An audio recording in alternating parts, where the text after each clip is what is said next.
Thanks for watching. Don't forget to like, comment, share and subscribe to السلام علیکم ورحمۃ اللہ وبرکاتہ نحمدہ ونصلی علی رسولہ الکریم۔ محترم دوستو، حضرت علی رضی اللہ تعالیٰ عنہ کی دور خلافت میں ایک وقت یہ آیا کہ مسلمانوں کا ایک نیا گروہ پیدا ہوا۔ وہ یہ لوگ تھے جو حضرت علی رضی اللہ تعالیٰ عنہ سے مطالبہ کر رہے تھے کہ امیر معاویہ رضی اللہ تعالیٰ عنہ پر چڑھائی کیجیے اور اس پر حملہ کر کے شام پر حکومت کیجیے۔ یہ تجویز عہد نامہ کے خلاف تھی، اس لیے حضرت علی رضی اللہ تعالیٰ عنہ نے منظور نہ کیا۔ پھر یہ گروہ حضرت معاویہ کے ساتھ حضرت علی کا بھی دشمن ہو گیا۔ ان میں ایک شخص عبد الرحمن بن ملجم نے قصد کیا کہ حضرت علی کو شہید کرے۔ وہ اپنی ہی عقیدہ اور گروہ کے لڑکی سے نکاح کا خواستگار تھا جس کا نام قحطام تھا۔ اس گروہ کے دو اور شخص دردان اور شبیب بھی شب و روز اسی خیال میں مستغرق تھے۔ ابن ملجم کی زیادہ خواہش و اصرار پر قحطام نے شرط نکاح حضرت علی کا سر قرار دی۔ عبد الرحمن ابن ملجم اس پر رضامند اور دردان و شبیب اس کی مدد پر آمادہ ہو گئے۔ اس طرح حضرت علی رضی اللہ تعالیٰ عنہ کے واسطے یہ تین آدمی تیار ہوئے۔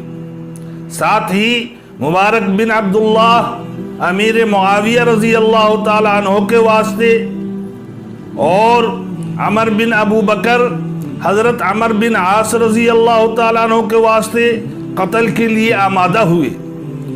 رائے یہ قرار پائی کہ ایک ہی روز ایک ہی وقت پر تینوں پر وار کیے جائیں۔ چنانچہ مبارک بن عبداللہ حضرت معاویہ رضی اللہ تعالیٰ عنہ کے واسطے دمشق گیا اور عمر بن ابو بکر تمیمی حضرت عمر بن عاص رضی اللہ عنہ کے واسطے مصر پہنچا۔ 17 رمضان المبارک مقرر ہوئی تھی۔ امیر معاویہ رضی اللہ تعالیٰ عنہ کے سر پر ہاتھ بھرپور نہ پڑا، مگر زخم ایسا کاری تھا کہ جاں بر تو ہو گئے مگر مردے سے بدتر زندہ رہے۔ مصر میں اتفاق سے حضرت عمر بن عاص رضی اللہ عنہ کے بجائے نماز دوسرے نے پڑھائی۔ قاتل اسی کو عمر بن عاص سمجھا اور قتل کر دیا۔ حضرت علی رضی اللہ تعالیٰ عنہ مسجد میں داخل ہوئے تو رمضان المبارک کی وجہ سے نمازیوں میں غیر معمولی کثرت تھی۔ آگے بڑھ رہے تھے کہ شبیب نے حملہ کیا مگر وار خالی گیا اور وہ بھاگا۔ ابھی جماعت بھی حالت نہ سمجھ سکی تھی کہ کیا ہوا۔ اتنے میں ابن ملجم نے آگے بڑھ کر وار کیا۔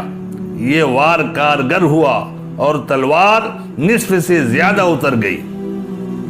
ابن ملجم پکڑا گیا مگر وہ زخم قاتل ثابت ہوا اور اس طرح مسلمانوں کی چوتھی خلافت کا خاتمہ ہوا۔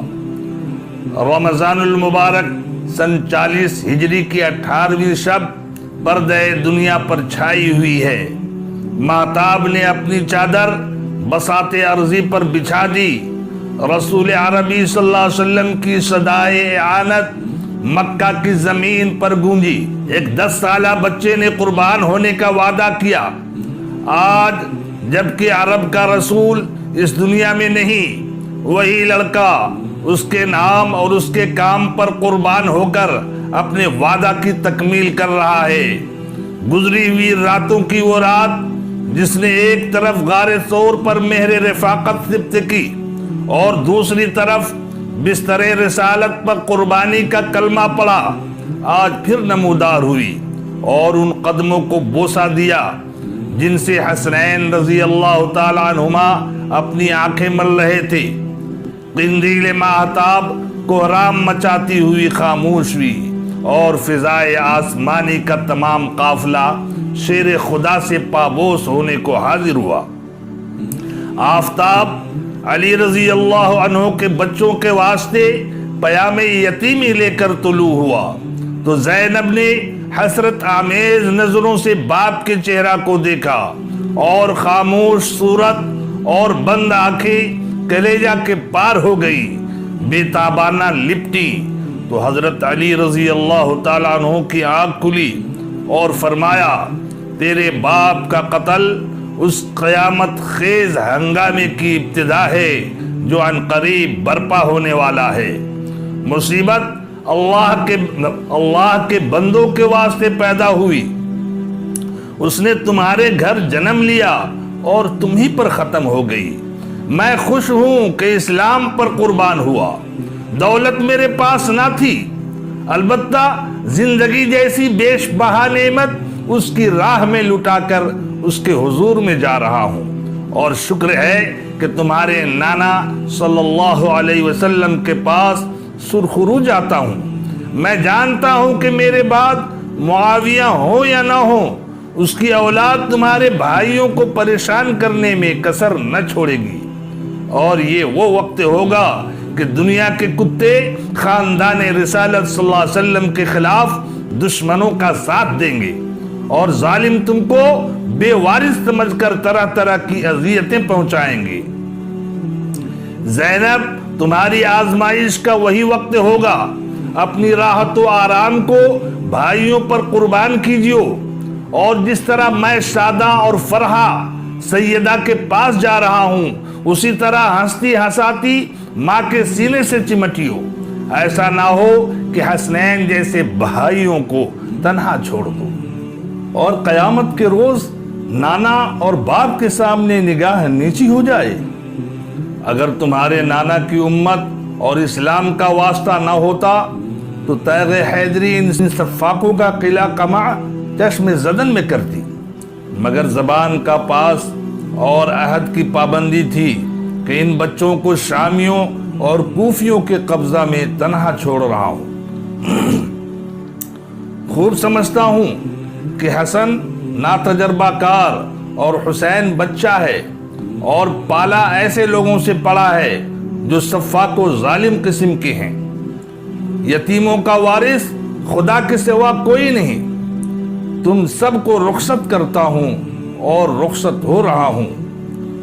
دوپہر اسی طرح بسر ہوئی، اس کے بعد غشی کی حالت طاری ہوئی، مسجد سے صدائے حق بلند ہوئی۔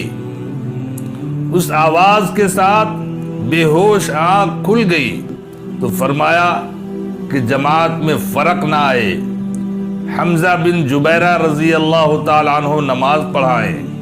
چاند اور سورج دونوں شاہد ہیں کہ نماز فرض ہونے کے بعد تیسری نماز ہے جو جماعت سے قضا ہوئی۔ بی بی زینب باپ کی تقریر سن کر بے اختیار ہو گئی اور فرمایا، آپ ہم کو دنیا میں کس پر چھوڑتے ہیں؟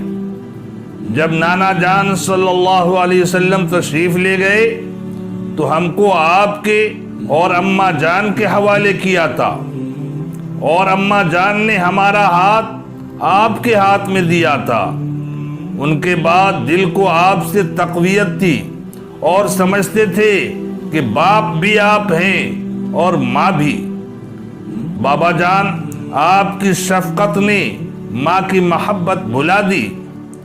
بابا، ہم پہلے ہی بدبخت ہیں، ہماری آنکھوں سے ابھی ماں کے آنسو خشک نہیں ہوئے کہ ہمارا دل خون کے آنسو رو رہا ہے۔ ہمارے زخموں پر اپنی جدائی کے غم نہ دیجیے۔ میں اور کلثوم، حسن اور حسین رضی اللہ تعالی عنہم اجمعین ان قدموں پر قربان ہوں۔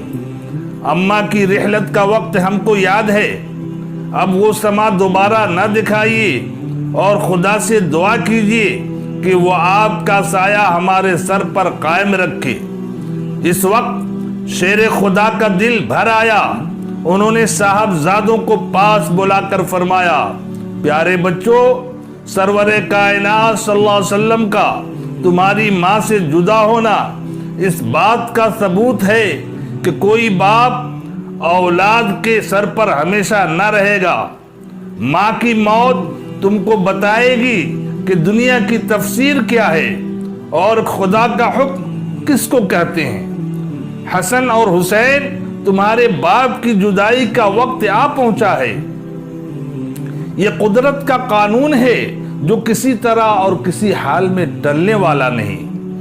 میں اب تم سے رخصت ہوتا ہوں اور وہاں جاتا ہوں جہاں دیر سویر سب کو جانا ہے۔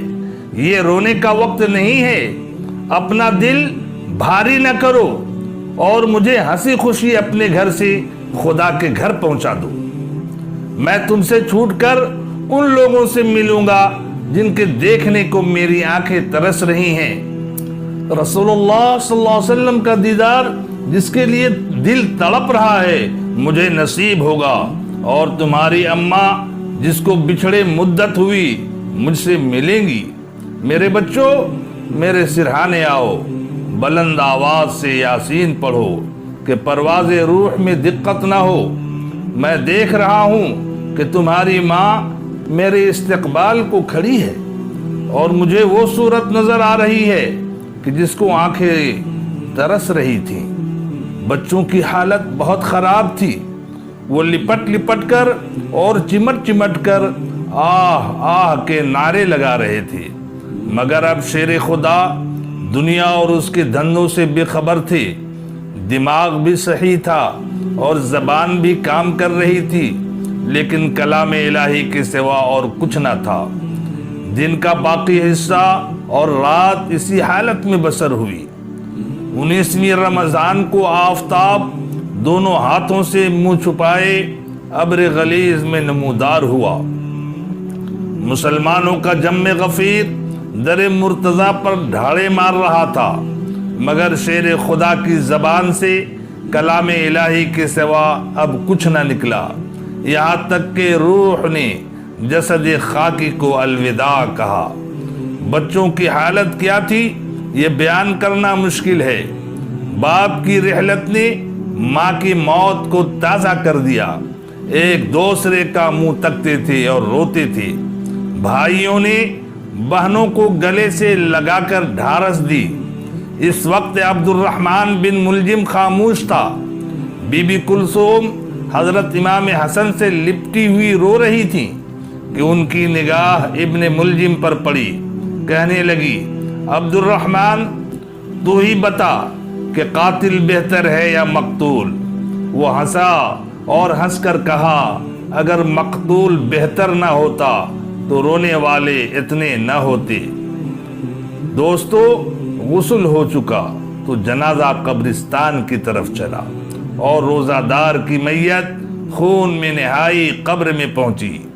دونوں شہزادوں کی حالت خراب تھی اور گلے میں ہاتھ ڈالے رو رہے تھے۔ آفتاب کی کرنوں میں جنت کے سرداروں کا گریہ دیکھنے اور سننے کی ہمت نہ تھی۔ شہادت علی کا پارٹ نمبر 2 ضرور سنیں۔